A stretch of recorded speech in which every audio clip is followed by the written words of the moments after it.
Hi hello welcome to post 360. నేను మీ మురళీ రాపల్లి.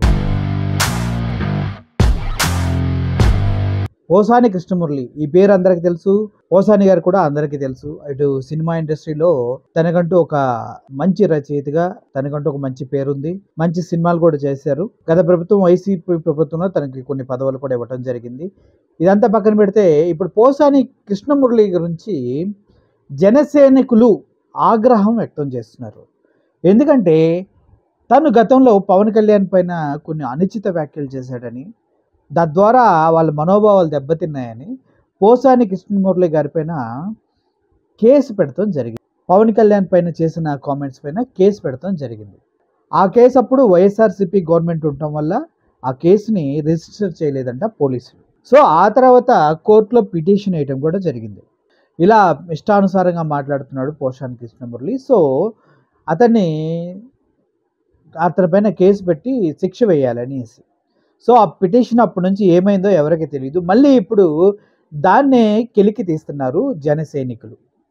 ఆ రాజమండ్రిలో ఉన్నటువంటి జనసేన పార్టీ అధినేత శ్రీనివాస్ ఈ విధంగా పోసాని కృష్ణమురళిని అరెస్ట్ చేయాలంటూ ఎస్పీ గారికి లెటర్ ఇవ్వడం జరిగింది.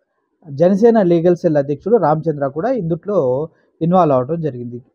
టోటల్గా పరిణామాలు చూస్తూ ఉంటే వారిపైన తీవ్ర స్థాయిలో కక్ష సాధింపు చర్యలు చేస్తున్నారేమో అనిపిస్తుంది. అటు రామ్ గోపాల్ వర్మ మీద కూడా ఈ విధంగానే కేసు అనేది రిజిస్టర్ అవ్వడం జరిగింది.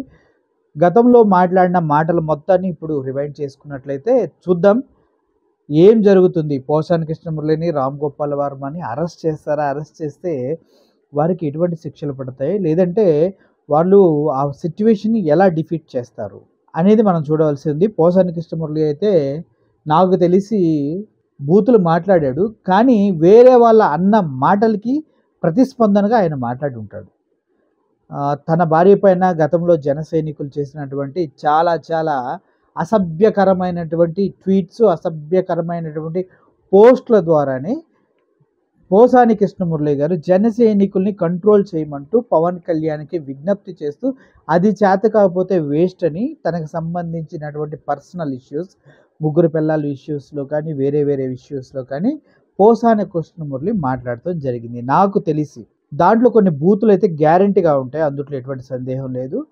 ఆ బూతులకు కారణం కేవలం పోసాని కృష్ణమురళి అనే వ్యక్తి ఆవేశపరుడు అవ్వటం వల్లనే. తను అత్యధిక నిజాయితీపరుడుగా ఉండడానికి పోసాని కృష్ణమురళి ట్రై చేస్తూ ఉంటారు. ఆ క్రమంలోనే తనకి ఏమీ తెలియకుండా, తను ఏమీ చేయకుండా ఫ్యామిలీ మీదకి వెళ్ళారు, వాళ్ళ భార్య మీదకి జనసైనికులు అన్న పాయింట్ మీదే పోసాని కృష్ణమురళి గారు మాట్లాడటం జరిగింది. సో చూద్దాం ఏది ఏమైనప్పటికీ ఫ్యామిలీస్ మీదకి వెళ్ళటం వీళ్ళ తప్పే, బూతులు మాట్లాడటం పోసాని కృష్ణమురళి గారి తప్పే.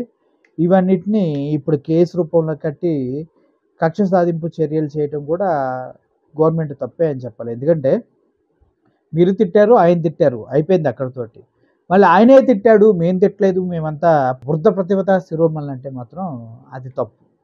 సో ఈ విశ్లేషణ మీకు అర్థమైంది కదా. పోసాని కృష్ణమురళి గారిని అరెస్ట్ చేయడానికి రంగం అయితే సిద్ధమైంది, కానీ అరెస్ట్ అవుతారా లేదా అనేది ఆలోచించాలి. So thank you for watching this video. Murali signing off. Thank you so much.